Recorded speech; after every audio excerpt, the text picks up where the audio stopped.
Daily अपडेटसाठी लोकमतवर subscribe करा आणि बेल आयकॉनवर क्लिक करा. सतीश चव्हाण आपण तयारीला लागला असं आमच्या कानावर. मग औरंगाबादची लोकसभा निवडणूक सतीश भाऊंच्या नावानं गाजणार का?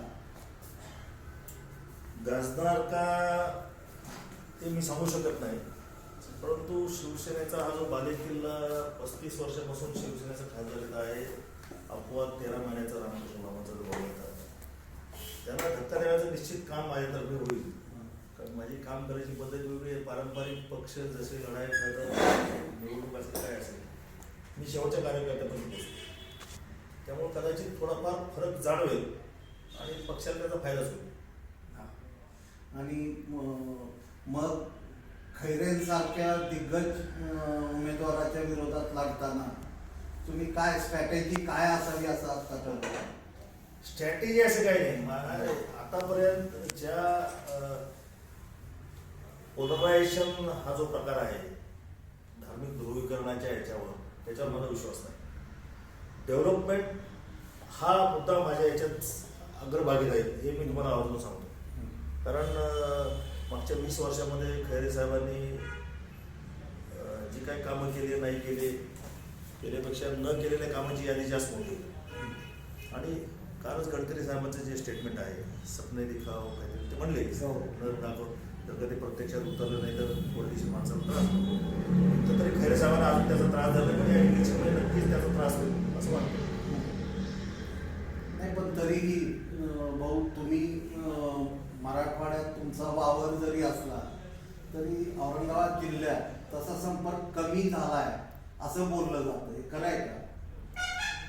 आता असं आहे की माझा मतदारसंघ हा पदवीधर मतदारसंघ. 8 जिल्ह्याकडे ज्या मतदारसंघातून मी निवडून आलो त्या मतदारसंघाला न्याय देणं गरजेचंच आहे. 8 जिल्हे 78 तालुक्याचा मतदारसंघ असताना 1-2 दिवस औरंगाबाद थांबावं लागतं, 1-2 दिवस मुंबईला जावं लागतं, बाकीचे दिवस सगळ्या जिल्ह्यामध्ये मला वाटून फिरावं लागतं.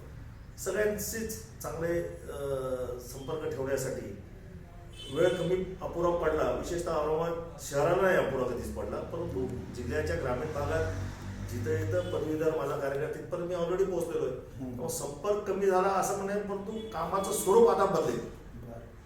ज्या पदवीधर मतदारसंघातून मी निवडून आलो त्याच्यामध्ये जे संघटित वर्ग जो आहे, शिक्षक असेल, सरकारी कर्मचारी असेल किंवा इतर काही बँक कर्मचारी, त्यांचे जे संघटित प्रश्न सोडवणे जो माझा मतदार आहे, वकील असतील, डॉक्टर्स असतील, त्याच्यासाठी मला जास्त वेळ खर्च करावा लागला.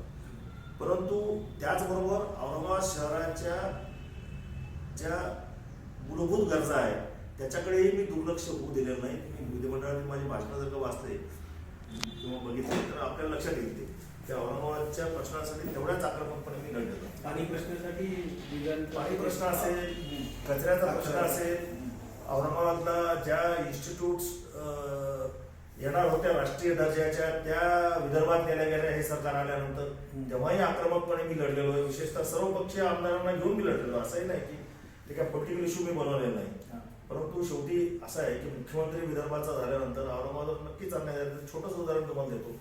औरंगाबाद महापालिकेच्या कार्यक्षेत्रात राज्य शासनाचे मागच्या 4.5 वर्षात फक्त 1100 ते 1200 कोटी रुपये आले वेगवेगळ्या योजनांमध्ये. त्याद्वारे म्हणजे दलित वस्ती निधी असेल, इतर काही निधी असेल. परंतु त्याच वेळेस नागपूर सारख्या शहराला 12,000 कोटी दिले गेले. हे सुद्धा आता लोकांच्या लक्षात आणून द्यावं लागेल. तेव्हा असे प्रश्न मी हँडल केले नाही. आणि दुसरा मुद्दा असा आहे की तुम्हाला सर्वच पक्षात मित्र आहेत असं म्हटलं जातं. या मैत्रीचं गणित काय आहे तुमचं? असं आहे, आदरणीय शरद पवार साहेब माझा राजकीय आदर्श आहे. आणि तुम्ही कधीही बघा की माझ्या ऑफिसमध्ये जर का आला तर माझ्याकडे काम घेऊन येणारा किंवा सल्ला घेण्यासाठी येणारा कोण व्यक्ती आला असेल त्याची जात आणि पक्ष मी कधी विचारला नाही. हे आदरणीय शरद पवार साहेबांचे जे आमच्यावर विचारांचा पगडा आहे त्याच गोष्टीतून मी तयार झाला असल्यामुळं आपण म्हणता त्यामध्ये कदाचित तथ्य असू शकेल. कारण मी जात आणि पक्ष विचारतच नाही. पण कोण कुठल्या पक्षाचा आला, कुठल्या जातीचा आला त्याचा कदाचित फायदा होऊ शकला असंही वाटतं. तरी भाऊ तुमचा फटकळ स्वभाव थोडा त्रासाचा ठरेल असं वाटतं का तुम्हाला? काही जण माझ्या कुटुंबातले सदस्य म्हणतात की तुम्ही फटकळ आहात, असं तोंडावर बोलू नका. पण तो एक तुम्हाला सांगतो, आता एक तासाबरोबर तुम्ही आले तर मला सगळे जे शिष्टमंडळ भेटायला त्यांना नाही म्हणून सांगितले कारण ते काम होऊ शकत नव्हतं माझ्याकडून. जे काम होणार आहे त्याचा मी स्वतः पाठपुरावा मी कधीही कार्यकर्त्याला किंवा व्यक्तीला मुंबईला यायला सांगत नाही. तू मुंबईला ये पुढच्या आठवड्यात मग बघतो. मी स्वतः माझा स्टाफ आम्ही फॉलो करतो, त्याला फोन करून सांगतो त्याच्या कामाचं काय झालं ते, आणि जे होणार नाही त्याला इथंच सांगतो. थोडा वेळ त्याला वाईट वाटतं पण नंतर त्याच्या लक्षात येतं की 4 चक्रा मारण्यापेक्षा पहिल्याच चक्र त्यांना नाही म्हणून सांगितलं. माझा 10-12 वर्ष 11 वर्षापासून मी आमदार आहे. त्याच्या आधी पद्मसिंह पाटलांबरोबर काम केलं मी. त्यासाठी शरद पवार साहेबांबरोबर पक्ष संघटनेत पदावर नाही परंतु कार्यकर्ता म्हणून काम करण्याची संधी मिळाली. कुठले कामं होणार कुठले कामं नाही होणार हे मी स्पष्टपणे त्यांना सांगतो. कदाचित लोक त्याला फटकळ म्हणत असतील. नाही मग आता जिभेवर साखर ठेवणार का? तर गरज पडल्यास तेही करावं लागेल असं दिसतंय, परंतु मूळ स्वभाव जाणार नाही ना. हो, शुभेच्छा भाऊ तुम्हाला. थँक्यू.